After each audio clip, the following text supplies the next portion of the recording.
The eyes are the windows to the soul, but if you're avoiding attention on your eyes because you're self-conscious about puffy or dark circles under the eyes, fine lines or wrinkles, or even sagging skin, there is so much we can do to let the light back in. In this episode, I'm sharing the common cosmetic issues in the eye area and how you can tackle those issues and maintain results for long term. Welcome to Queen City Skin, the podcast where skincare meets science and confidence is always in style. I'm Dr. Elizabeth Rostan, board-certified dermatologist and founder of Charlotte Skin and Laser. And I'm Dr. Emily McLean, a board-certified medical dermatologist at Charlotte Skin and Laser.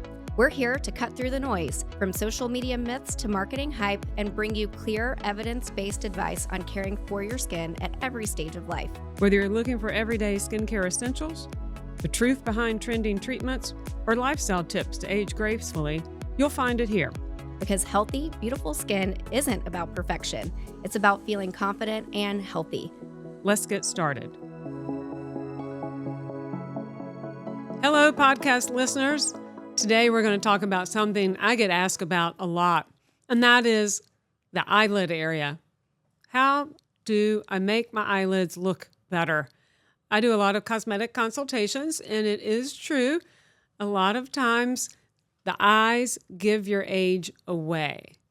And one of the most common questions I get is, what about these dark circles? No matter what I'm doing.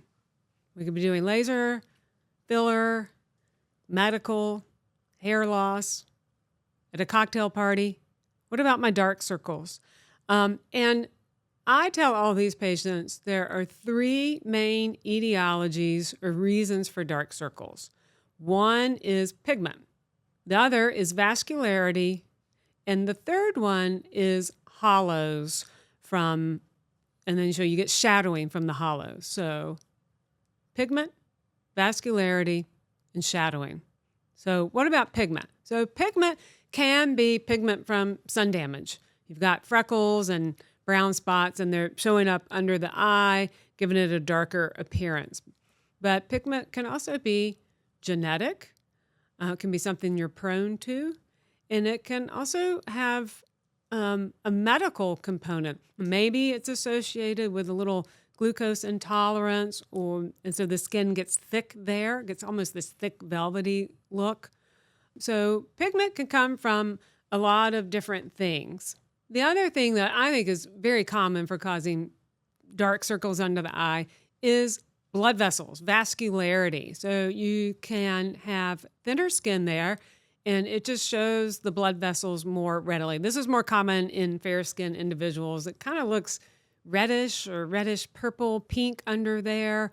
And if you stretch the skin, the redness really shows as blood vessels. Or you may have big blue veins contributing to increased blood flow, making it look purple or dark. So a lot of times for treatment, we'll address the blood vessels under there.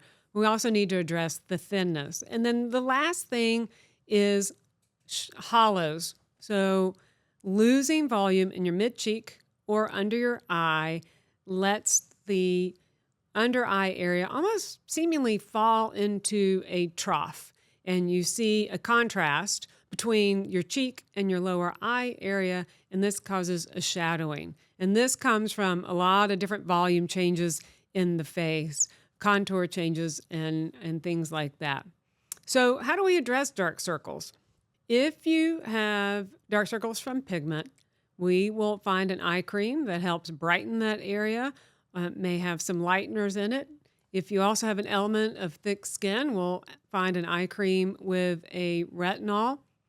If your dark circles come from sun damage, we'll recommend a treatment that removes sun damage. If your dark circles come from vascularity, we'll actually find an eye cream that helps address that or the puffiness under there. We sometimes do laser treatments on the fine red veins. That's more difficult to do. I don't do that a whole lot, but you can have some good success doing that. We have to protect the eye when we do it. And then if you have a big blue vein that's contributing to dark circles, we might recommend a laser treatment to treat the large blue vein under there. So eye creams and sometimes laser treatments and sometimes even chemical peels in the eye area. They have to be very gentle. When we recommend an eye cream, it's actually very specific to what your eyes look like. And I have created categories of the products we carry here. We're not going to go deep dive on the products, but I actually look at your under eye area and try to decide what we need. We need to address the dark circles, the blood vessels, the puffiness, the fine lines, wrinkles, the sun damage, or all of it. And then I go to my resource that I've created of all the eye creams we have, and we try to put together which one has the active ingredients best for you. And a little word about eye creams in the eye area. It's thin skin, so you want to be gentle. You want to put it on with like a little gentle movement or patting. It is for upper eye and lower eye, and you want to use it once or twice a day. Twice is better, but some creams like the Elta Eye cream, Elta Eye gel, has a peptide in it that's better for the morning because it relaxes muscle movement. The eyelid skin is thin.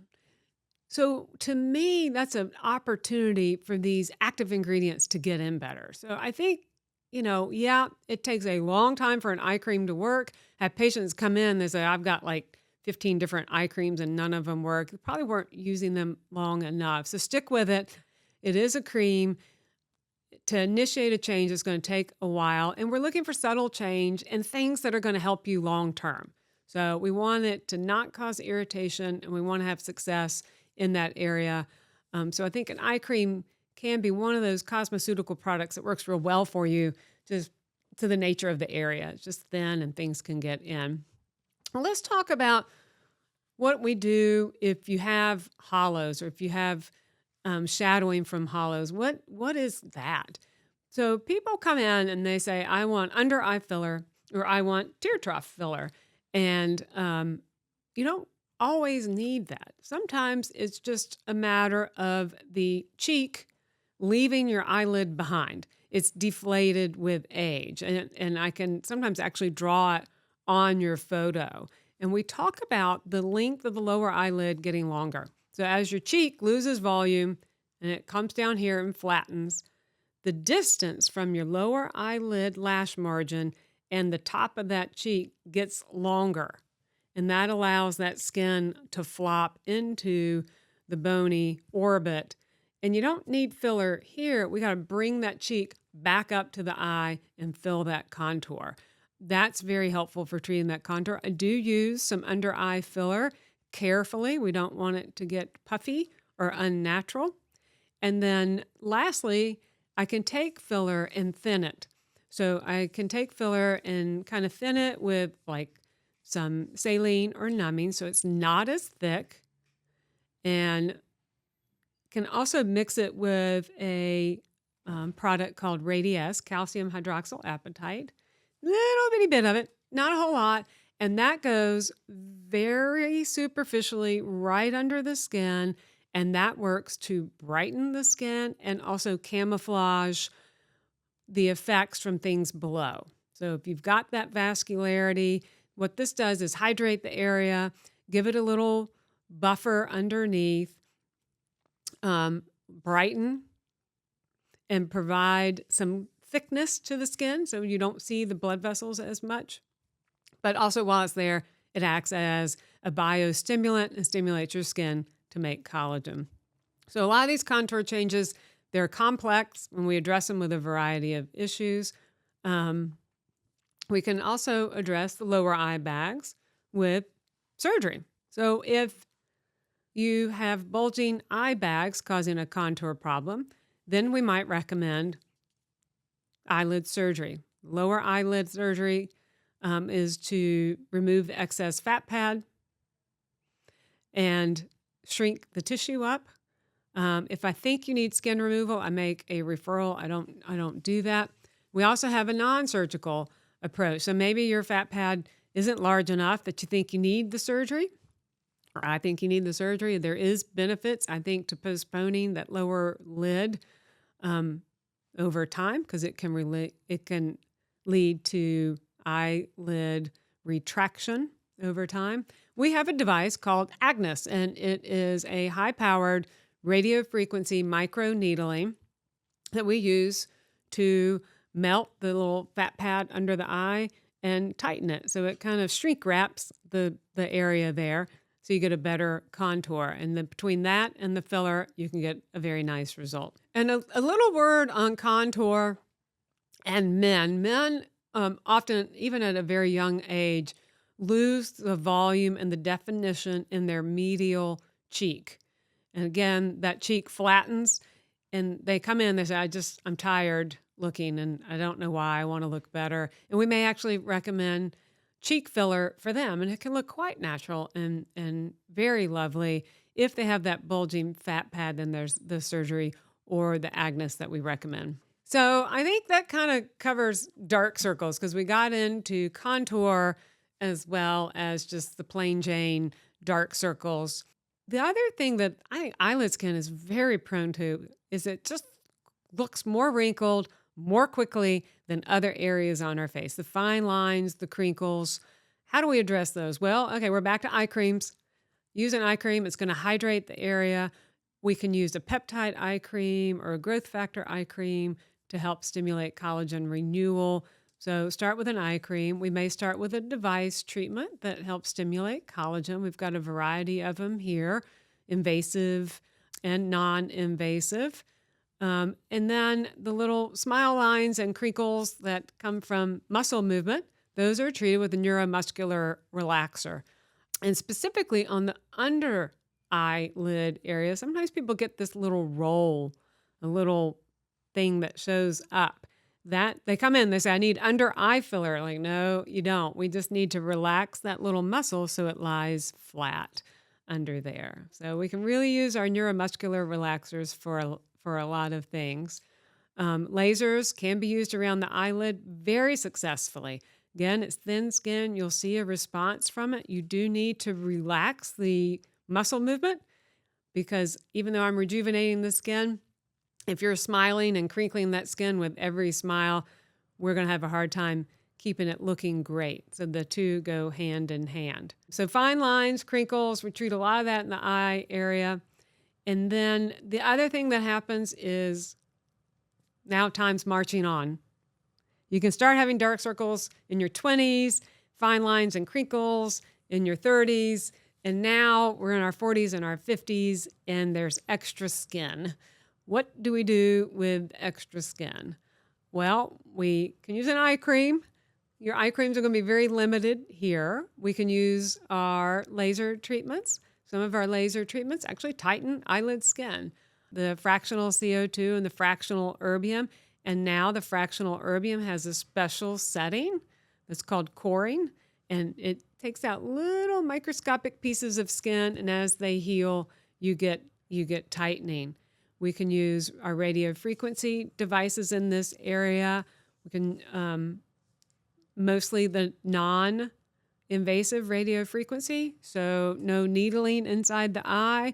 But we have a treatment called Pelivate. It's completely no downtime, and it helps tighten the skin around the eyes as well as grow collagen, stimulate collagen and renewal. Sometimes that extra skin is so much that you need eyelid surgery. Upper blepharoplasty or upper eyelid surgery is where the excess skin on the upper eyelid is removed. Lower eyelid surgery, sometimes skin can be removed or just the fat pad and we tighten the skin with a laser. But sometimes you come in, you think I need eyelid surgery. It's not quite what you need because your brow is coming down on the eyelid skin. So it's really a combination of the whole eye area. It's not just loose skin on the eyelid, it's that brow coming down, and you can relax that brow with neuromuscular relaxers such as Botox. We call them relaxers here, but the Botox brow lift most people are familiar with. Botox can be used for lines and wrinkles, but really north of 40, the brow lifting effect of the neuromuscular relaxers is phenomenal. And then lastly, there's a little part of the eye that sometimes gets affected with age, and that's your eyelid mechanism. It the part that closes when you sleep at night is what I say. The garage door of your eyelid, the part that closes. Well, sometimes over time, your garage door opener, the spring that holds it, isn't working quite as well. And so it doesn't open all the way. It kind of hangs partially shut. We can use an eye drop called Upneek to strengthen that and improve the openness of your eye. So I have covered with eyes the most common things regarding dark circles, the fine lines, the crepiness, the excess skin, excess fat pad, the brow coming down. There's one more, not that common condition, but it can be tricky, and that's the deep set eye. That's the eye that as you age, it just seems to be going into the skull. Those are tricky, but believe it or not, you can put filler in the upper eyelid to bring that skin forward. My patients are telling me, well, first of all, a sunken eye looks old. They have nowhere to put makeup. Their eyelid is just retreating back. So a little filler in the upper eyelid, just to end on an advanced note. So I thought we'd just do a brief overview of eye because it's so important. And what you can tell from this discussion is we really put a lot of time and thought into it. When you bring it up, we might recommend a number of different things for you to do to address the issues that are there.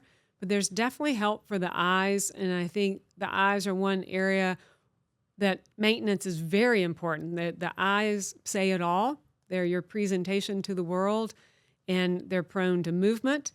And it's just a wonderful area to approach improving your cosmetic appearance. And what we might do in future podcasts is take deeper dives on each one of these treatments. You'll hear eyelids come up all the time when we're talking about other things like the lasers and the tightening. But if you're troubled with your eyes, do come in. There's lots of help for them. Thank you for tuning in today. Thanks for listening to Queen City Skin with Dr. Elizabeth Rostan and Dr. Emily McLean. We hope you're walking away with tips and insights you can trust, and maybe a little extra confidence too. If you enjoyed today's episode, be sure to follow or subscribe so you never miss a dose of skincare wisdom. And if you have questions you'd like us to cover, connect with us at Charlotte Skin and Laser or find us on Instagram at Charlotte Skin and Laser. Here's to healthy skin and feeling your best. We'll see you next time.